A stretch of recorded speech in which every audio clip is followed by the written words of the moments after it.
Hello! Hi! Okay, maayad-ayad ha, masulem sa mga taga-Bukidnon, maupay na buntag sa mga taga-Camiguin. Good morning sa lahat ng mga kamisis at kapatid natin saan mang panig ng mundo at syempre dito sa studio. Ito ang Face to Face with Ate Coring. Handa na ba kayo sa ating kwentuhan, kulitan at chismisan? For today's kwentuhan, Hindi lang mga macho ang nagre-wrestling, kundi mga nagsisigandahang babae. Kilalanin ang ating mga Pinay wrestlers. Para po siyang variety show na may bugbugan. Kaya po, sobrang nakakainganyo talaga siya. Enjoy siya sa bugbugan. Kampiyon sa declamation. Yan ang panlaban ng ating 8 years old na baby bibon na si Juancho. Joe's watch is broken. Startled. Mapapa-opa! Hingi pa ng extra rice ka dito sa Pinoy-Korean fusion na kimchi binagoongan fried rice. All these and more sa Face to Face with Ate Coring. Pag sinabing champion, may champion din tayo dito, no? Dahil siyang undisputed champion sa mga kanto-kanto. Pagdating sa chismis, ang ating Olympic champion sa chismis, Marites ng Barangay, Laila Chicadora! Siyempre, nagsimula yon sa pagiging varsity noong high school. Oo nga, varsity ka lang dati. Ngayon, Olympian ka Of na. course, gold medalist. Ito na nga. Ikaw na nga. Ako Oh. na. Pero ito na. Yes. Guess mo, Besh. Meron dapat na first ever solo concert ang dating child na actress na Ites. Kaya lang, medyo nireschedule nila sa December dahil ang dahilan ay hindi inaasahang pangyayari. Hindi nila sinabi yung totoong dahilan, doon lang umikot para daw mas mapaigi pa nila yung concert. Pero alam mo naman, sa chismisan, sa umpukan ng mga marites, ng mga malisyosa, nakiki-second place lang naman ako. Ang sabi, baka kasi walang bumili ng ticket. Ano to? Mahina ang ticket sales. Ganon. Bakit? Hindi ba siya magaling? Uy, magaling siya umarte. Nakakatuwa nga siya. Very adorable ang batang ito. Oo. Siguro nga, timing, mahirap ang buhay. Pero di ba yung iba, pag may sponsor, binibili naman yung mga baka hindi pa na ibebenta ng maayos yung concert. Kaya minove. Dapat kasi this month. Pero minove na lang at the end of the year. Alam mo kasi kung hindi tama yung producer mo, hindi marunong mag-market, mag-promote, wala talagang bibilin ticket kahit ang galing-galing mo pa. Correct. Kawawa naman yung bata, so hindi natuloy. Hindi naman kasalanan ni actress, di ba? Siguro ayun. timing lang talaga. Tsaka di ba, hindi pwedeng August. Alam natin yan, mga ghost month. Oo nga. Naniniwala ba kayo doon? Oo, walang nagsisimula ng Agosto, no? Okay, well, kahit hindi daw siya super macho, pero diskarte daw, walang tatalo sa kanya pagdating sa pagbebenta online. Poging tambay ng barangay, Ryle Santiago. Good morning po mga kamisis! Ate Coring, nabalita ako kasi nung tumatambay ako na tumataas na naman daw ang kaso ng COVID sa QC. Nagtitaping tayo ngayon sa Pasig. Opo, buti medyo malayo-layo. Malayo-layo, pwede mo nang Ay, tanggalin pwede pala yan. po. Oo, kasi sa Quezon City lang, maraming COVID. Pasig boundary, Mandaluyong. Pasig boundary Mandaluyong tayo. Ayan. Si Pera Godmother hindi natatakot kahit may COVID pa sa QC. Nabata ang 68 years old na sorbetero sa Manila na deserve daw mabiyayaan ng 5K for you.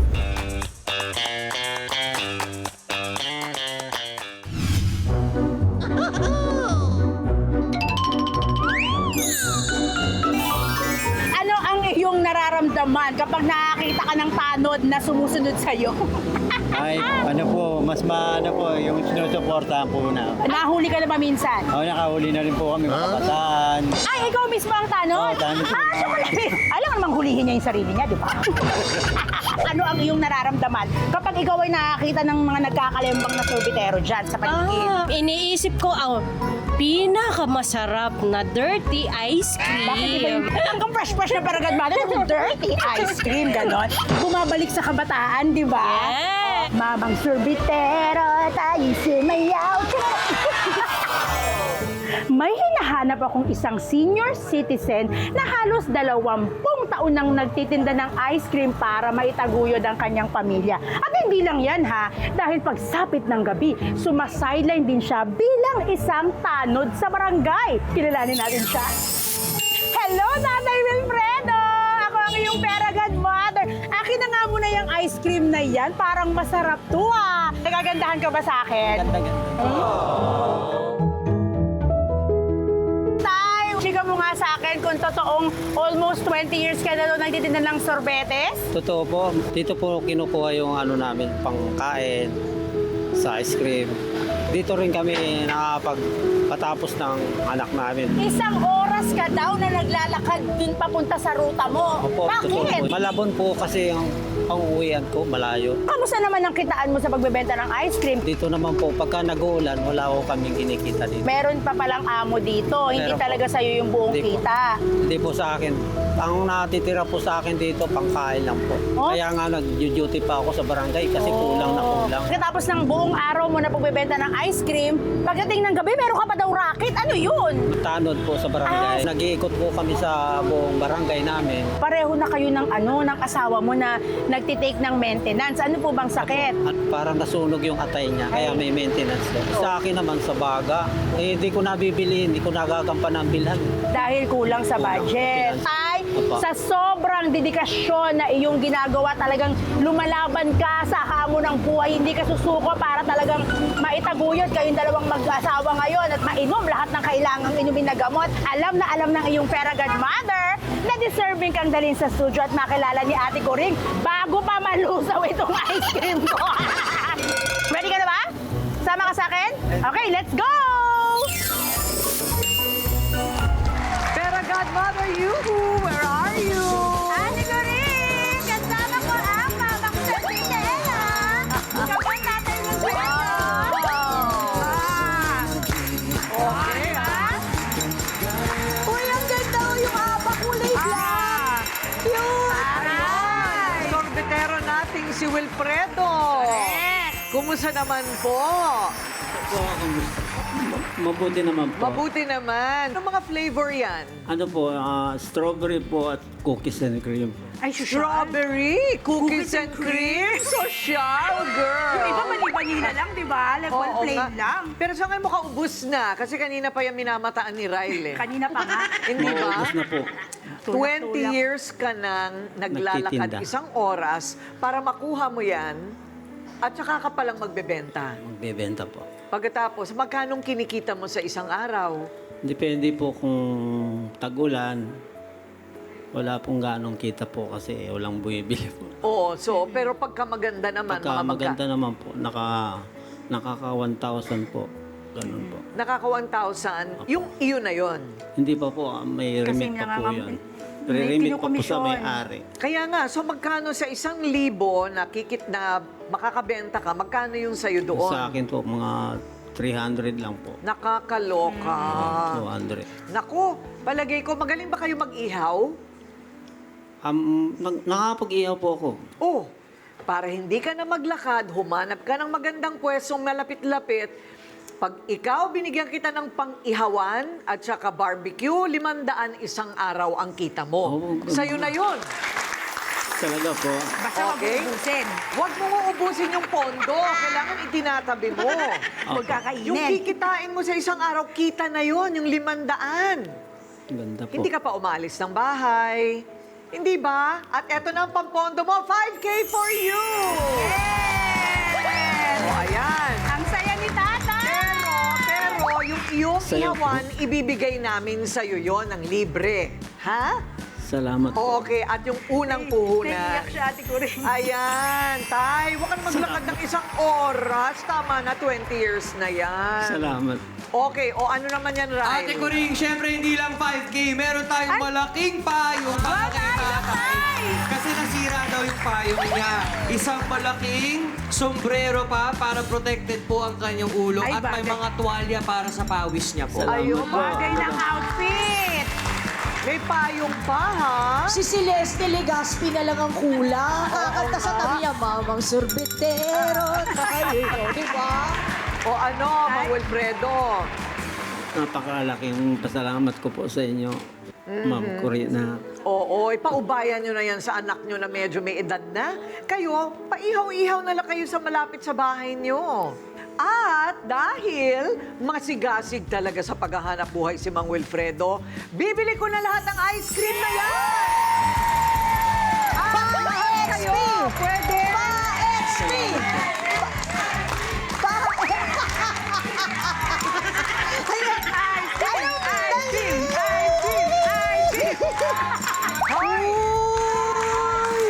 Iuwi ko yan! Ay!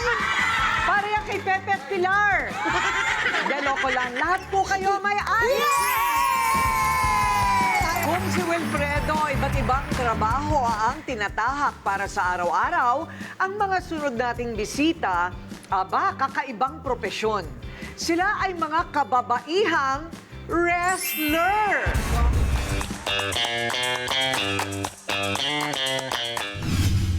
Sa isang larangang matagal nang itinuturing na panglalaki, may mga Pilipinang handang sumabak, lumaban at magpakatatag sa ibabaw ng wrestling ring. Kilalanin ang mga Pinay wrestlers, mga babaeng hindi lang basta nagpapabagsak ng kalaban, kundi binabasag din ang stereotypes. Sa bawat hampas, bawat talon at bawat sigaw ng crowd, pinatutunayan nila ang lakas, tapang at puso ng isang mandirigma wala sa kasarian, nasa determinasyon.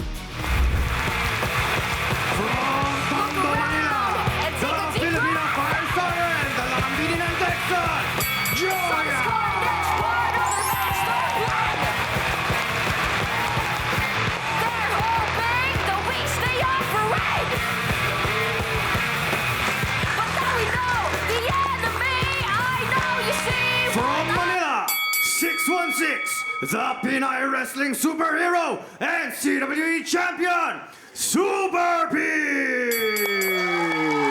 Super P, and now I am your CWE Fitness Champion!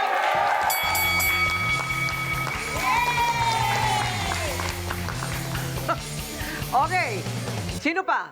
From Bacoor, Cavite, the Pinay Vixen, make some noise for Chelsea Marie!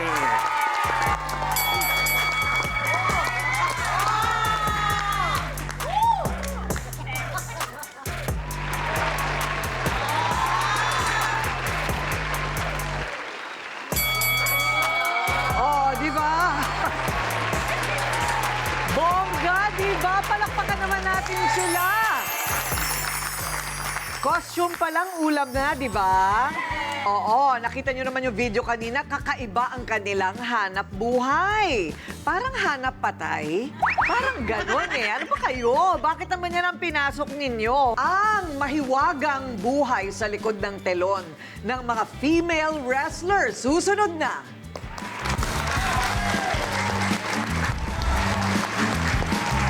At kasama pa rin natin ang mga Pinay wrestlers, Hoya or Joya? Joya. Joya, Chelsea Marie at si Super P. Ano sabi ng Super P? For today po, ang ibig sabihin ng Super P ay Super Pinay. Super Pinay. Ayun. Okay. So, teka muna. So, bata ka palang gusto mo na. Ikaw naman, Chelsea. Pareho lang din pa. Bata pa lang gusto ko na, pero parang imposible. O, bakit? Dahil di ako Amerikano, O, wala ako sa Amerika, Correct. at isa po akong trans woman. So, Oo, di ba? feeling ko hindi ako pwede. talaga, pero hilig mo talaga. Bakit pa nakakahiligan yung wrestling kahit ang mga babae? Exciting po kasi. Oo. Exciting. Tapos ang maganda po kasi sa wrestling, gaya po ng mga WWE, makulay po siya. It's very loud, it's entertaining po. Para po siyang variety show na may bugbugan. Kaya po, sobrang nakakainganyo talaga siya. Enjoy siya sa bugbugan. Ganun talaga ba? So, gaano kahirap ang training para dyan? Mahirap talaga, pero bago kami mag-training, kinukondition muna namin yung katawan namin para every training mapawasan yung prone namin sa injury. Oo nga, merong training para hindi ka mabalian ng buto o ng panga, ganun. Meron kaming training kung paano namin ginagawa yung mga moves namin. Tapos, iba naman yung conditioning ng katawan namin. So, kailangan namin mag-workout, ganyan. So, kahit ibalibag kami, mabubuhay pa rin kami. Oo nga, hindi pa ba kayo nababalian? Anong pinakagrabe mong injury? Sa match mismo, sa show. Kaya nga, anong nangyari sa'yo? Ito, Pumutok? Yes, pumutok. Totoo? O ayan, ano Ray lang nakikita mo Nadididignan dyan? ko po kasi kung ako nga, no? Tapos ito, 9 stitches. 9 stitches! Bumuka. What? So ano, na-excite ka pa rin sa ganun? Yes. Ay, nako, talaga naman, na-excite pa siya. At ang kalaban mo, talagang babaeng mas maliit sa'yo. In-incorporate po namin na intergender. So, minsan kaming mga babae, minsan mga lalaki kalaban namin. Ah, ganun. Oh, wow. May nakalaban ka ng lalaki? Marami na po. O, so Meron ano? nga po, 6'4" po siya. Tapos ako 5 feet lang ako. So talagang Sinong nanalo? siya. Yun na nga lang. Pero hindi ba kayo natatakot na baka may mangyari? Mabungi kayo, mabali ilong? Siguro po, noong nag-sign up po kami dito para mag-training na maging wrestler, tinanggap na po namin parang it is part of the craft, it is part of the sport na posible po talagang mangyari. Ako nga po, 2 beses na ako nagka-surgery sa tuhod and tinatanggap ko na lang po na okay, parte po yun ng isang pagiging wrestler. Ay, ganon. Eh, bakit may mga nagsasabi, peke yan? Di ba? Yung bara hinahambalos na gano'n, pero hindi naman talaga tumatama. Nako, ate ko rin. Minsan iniisip ko, sana peke na nga lang para hindi kami nai-injure. Pero mahirap po talaga siya. Talaga ba? Ano ba yung binabagsakan nyo? Malambot ba yon? Hindi. Bakal na ganito kakapal. What? Plywood na ganito kakapal. Kahoy. Oh. Tapos, ganyan na foam. Ay! Ganyan Wow! So dumating na ba ang panahon na bumagsak lahat yon? Nabutas? Pag mabigat. Pag mabigat? Pag mabigat ang kalaban, tapos babalibagin. Grabe! Ano kaya ang sinasabi ng mga magulang ng mga ito? Mga babae pa man din sila. At paano manligaw ng babaeng wrestler? O, personal naman ang pag-uusapan natin sa pagbabalik ng Face to Face with Ate Corinne. Ang tanong ko muna, yung mga magulang nyo, nagpaalam ba kayo kay daddy, kay papa, na kayo'y magiging professional wrestler? Sa akin po, yung nanay ko po kasi, I just grew up kasama po yung nanay ko. Alam na po niya matagal na isa po akong wrestling fan. At nung bata pa ako, sinasabi ko na, Mama, magiging wrestler ako. Siyempre, nung una, hindi po siya naniniwala, pero ngayon na ginagawa ko siya, nalaman niya na seryoso po talaga ako at sinusuportahan naman po talaga ako ng nanay So para ko. ba siyang si Nanay Junisha nanonood? Ay, opo. Pero hindi po live kasi hindi niya po kayang makita na Ay. live na ako sinasaktan. Nakakanerbiyos. Ikaw, Saan paano ka ko nagpaalam? nanonood yung mama ko? Nanonood? Saka yung mga pamangkin ko. So sila yung #1 taga-cheer sa akin. Totoo ba? Ganda pa naman ang ngipin mo, girl. Delikado. Hindi ba? O ikaw naman, Chelsea. Una, magpapaalam ka muna na girl ka. Sa mga magulang. O tapos, naging girl ka na, biglang gusto mo naman maging wrestler. Anong sabi ng mga magulang? Hindi ko sinabi hanggat nung first match ko na. Nakita na lang nila. So, di ako nagpaalam. Ay, hindi ka nagpaalam. Pag umuwi na lang ako na puro ako bugbog, puro pasa, may bali yung ankle. Yun na lang, sabi ko, nag-training ako. Ganon. Pero siguro pag nag-abot ka na ng mga kita. Ayun. parang okay na. Yes, kasi parang, okay, sige, magpabugbog ka ulit. Okay, wala ba kayong iniisip na, like another day job para naman hindi masyadong, hindi mo kaya maging cashier sa restaurant? Sa totoo lang po, kaming mga Pinoy wrestler po, meron po talagang day job. Bilang kaliitan lang naman po yung kinikita sa wrestling. So, double lives po kami. Okay, so kung kayo'y papipiliin, ito pa rin ang papasukin ninyo. Given another chance. Yes, diba? yes. Oo. Tsaka ano ba yan? Yung mga wrestling ba ninyo, online din? Yes po. Ino-online din ninyo. Ayun. So mga stars na sila on their own. Palakpakan natin. Ang lalakas ng loob. Thank you.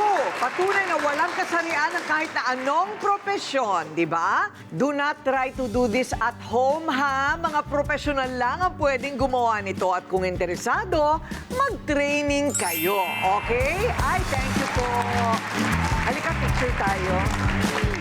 Next na, 8-year-old champion sa declamation na si Juancho, magpapakitang gilas na. You can never have such an expensive watch. Kimchi binagoongan fried rice. Panibagong recipe para sa masarap na tanghalian at hapunan. All these and more sa Face to Face with Ate Coring. Mga kamisis, kung kanina mga champion pagdating sa ring ang ating mga nakakausap at nagpasikat, meron din tayong magpapasikat ngayon na isang champion ulit. Siya ang Baby Bibo champion pagdating sa declamation.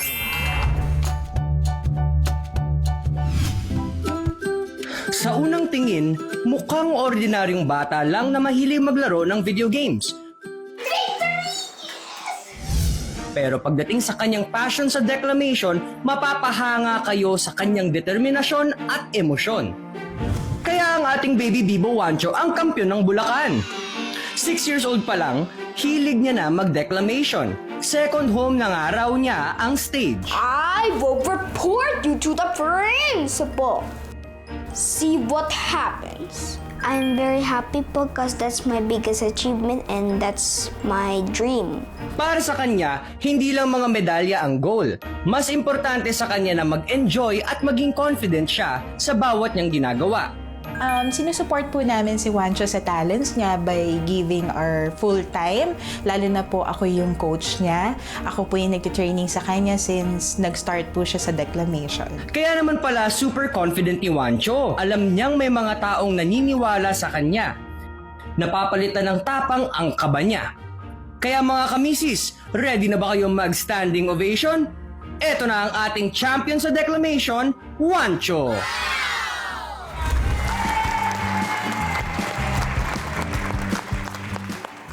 It was just like an ordinary day in school. We were playing, chasing each other, and laughing out loud. When... Stop! Joey's watch is broken. Startled, we went straight where they were to see what happened. Unexpectedly, a woman approached, asking angrily, "Who broke Joy's watch?" No one said a word. Then that woman, who happens to be Joey's mom, started pointing her finger at me.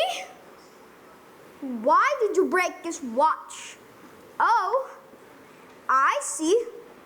You are envious because you can never have such an expensive watch because you were nothing but a poor orphan." Ha! Just wait. I will report you to the principal. See what happens. Nobody stood up to defend me. They just watched as I was being insulted and shamed. Why am I being treated like an outcast? Understands for something I did not do. I am losing my confidence, feeling discouraged and dispirited. Don't you think it's unfair for me to suffer this way? Okay, ang galing-galing naman ni Wancho. Ang galing. Sabi niya, oh. And what about that? Ha? Di ba may ganun-ganun ka pa, di ba? Sino nagtuturo sa'yo ng mga ganyan-ganyan mo? Mga ganyan-ganyan mo? Sino? Si mommy ko po. Ikaw! Mami! Ikaw pala, may ang salarin. Yes po. Okay, Janine. Yes. Paanong nangyari na declamation ng kanyang nakahiligan? Kasi po, pinagkatiwalaan po kami first time ng school na lumaban siya, school-based. Nung grade 1 po siya, na makalaban po dun sa contest. So, start from nun, nagsimula na po yung talent po niya yung mag-memorize ng script. So, dun po kami nag-start na i-improve pa namin yung talent niya sa declamation. So, practice yan sa bahay parati? Yes po. And Yes you po. like it, Wancho? Opo. So, declamation. Alam mo ba na sa declamation din ako nag-start? Wow. Okay? So, in the end, naging broadcaster ako. Ikaw, ano ang gusto mong maging when you grow up? An artist po. An artist? Like an artista? Opo. Okay, an artista. Pwede, di ba? Ang galing niya mag-emote. Yes. Sino nagtuturo ng mga emote-emote niyan? Indoor? rin Ikaw po. rin? Okay. Si Janine naman ang magde-declamation. Experience! Experience! Yan lang, tingin ka lang sa camera. At Pakitingin ka dalawang natin, linya ano? lang. Ayan. Okay. Yung nanay naman. Don't you think it's unfair for me to suffer this way? I am losing my confidence, feeling discouraged and dispirited. Thank you po. Hindi ko papakabot ang mami. Siyempre po.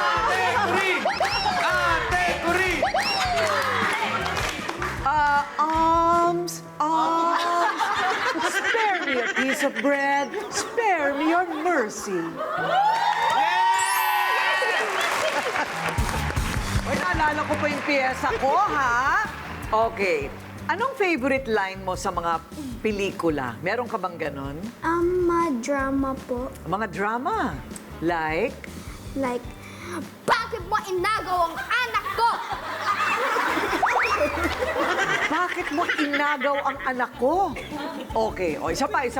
Huwag mo naman ako gugulatin. Dali lang. Ready, get, set, go tayo, ha?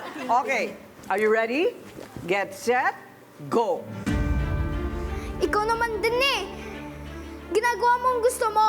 Eh bakit kami hindi pwede?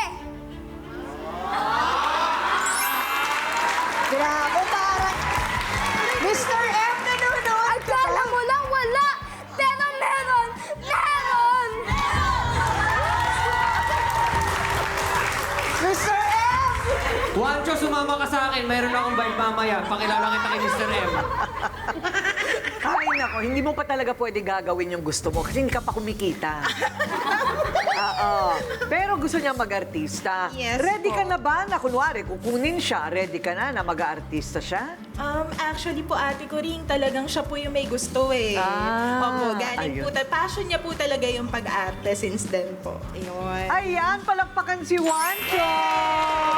Champion declamation! Ayan, and Mommy Janine.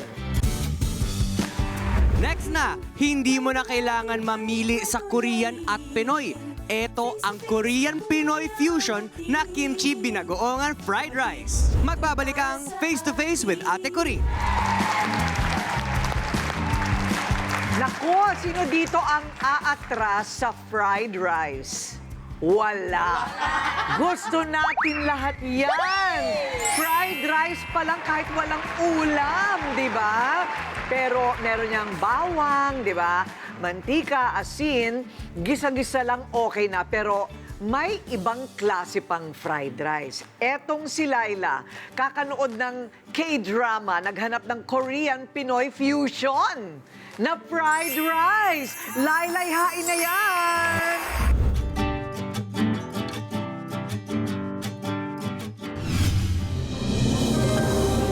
Inahal kita pero niloko mo lang ako. Wala akong ibang babae. Pero sino si Kim? Kimchi supplier yun. Para sa lulutuin niyo ni Chef Nani. Mama, sana.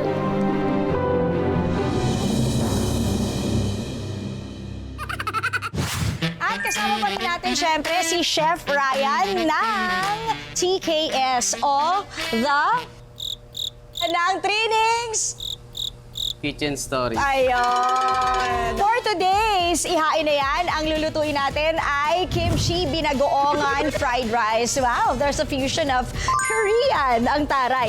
Siguraduhing present ang lahat ng mga sangkap. Alamang, 2 kutsaritang kimchi, 1 tasa ng kanin, 1 kutsarita ng mantika, 1 bawang, 1 sibuyas, 1 kamatis, 1 tali ng tanglad, hipon, bagnet, 1 kutsaritang asin at paminta, seasoning. Pwede ring magdagdag ng 50 grams ng pinya at 1 slice ng meatloaf. So anong unang gagawin natin? Gigisa po muna natin. Lahat. Yes po. Okay, o lagyan na lang oil. Anyong lulutuin. Yan. Onion. Onion, Garlic. bawang, yung ating tinatawag na aromatics. O, di ba? Parang magandang K-pop group na pangalan niyo. The Aromatics. O, tanglad. Ano pa? Bagnet. Ayun yung bagnet. Eh di yung, kumbaga, yung mantika na galing sa taba ng bagnet, nagdadagdag siya ng flavor doon sa kimchi binagoongan fried rice. Yes po. Ooh! Matis. Kamatis. Maganda to ha, Filipino-Korean fusion. So, ayan, yung hipon. Maganda kasi to kasi yung main ingredients kasi natin, yung kimchi, fermented na maasim. Yung bagoong naman, fermented rin siya, pero yun naman yung nagbibigay ng alat. Pero yan na, nasa sa inyo na rin yan kung gusto nyo pang lagyan ng asin. Yan na, ang paminta. At saka yung powdered seasoning. Tapos, asin. Kurot-kurot lang. Natin lagay yung kimchi. Kimchi. Uy, ayan na. Kaya ang daming payat na Koreans no? Kasi nga ang hilig nila sa kimchi. Imagine nyo, nasa hapagkainan na ng mga Koreano ang kimchi sa loob ng 2,000 years o 2,000 taon. Grabe. O, ayan na. Ay! Ay! Ay! Si Ryan parang may pangalan sa gabi. Mukhang Brianna ka sa gabi, ha? Ikaw, ha? Okay, sige. Yan na yun. Yes po. Fried rice na natin. So, ito na nga mga kamisis. Pag di pa kayo nakatipid dyan sa mga bulsa nating umaaray, 3 lang ang main ingredients natin. Ito, kimchi, bagoong, at yung mga kaning lamig nyo. O, diba? Ayan na.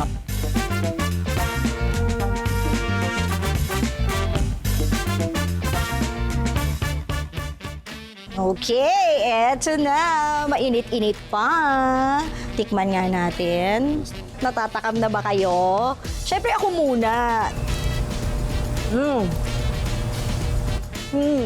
Kasi alam nyo, sa unang kagat, hindi nyo pa malalasahan yung bagoong saka yung kimchi. Pero habang inunguya ninyo, doon na sumisipa yung anghang ng kimchi tsaka yung alat ng bagoong, pero perfect. Ang sarap. Kakaibang fried rice, panalo. Naku, pag di ka naman talagang mapa-Korean dito, ewan ko na lang. Kasi masinta. Nani. Ganyan. Ay, nako, ang daming daldal. Sige na nga, ipapatikim ko na sa inyo sa studio.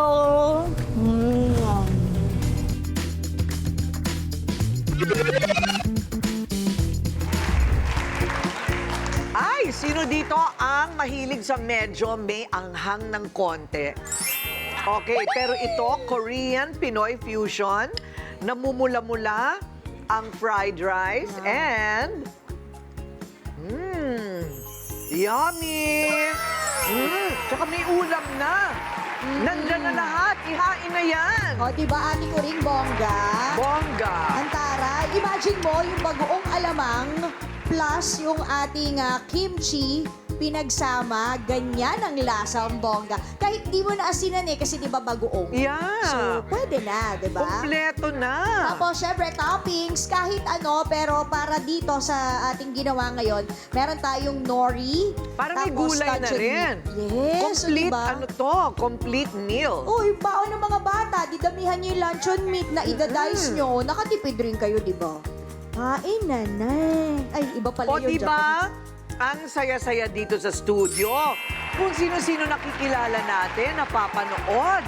Inspirasyon, busog ka pa, hindi ba? Kayo naman ang next. Sa mga nanonood sa bahay ha, kung gusto nyo maging part ng studio audience namin, i-scan mo na ang QR code na nasa screen ngayon.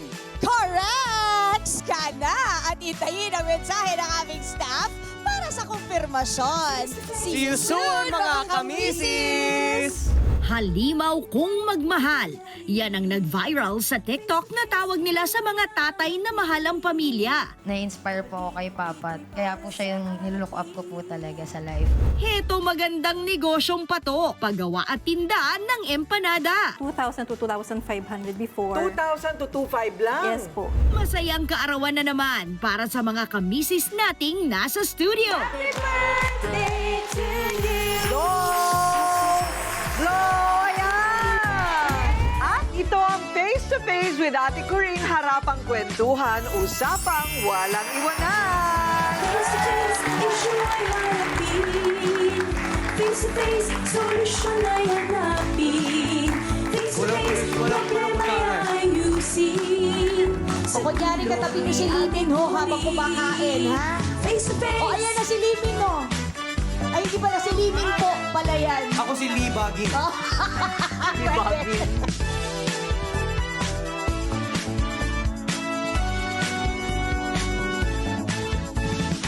Sa buhay, minsan, problema'y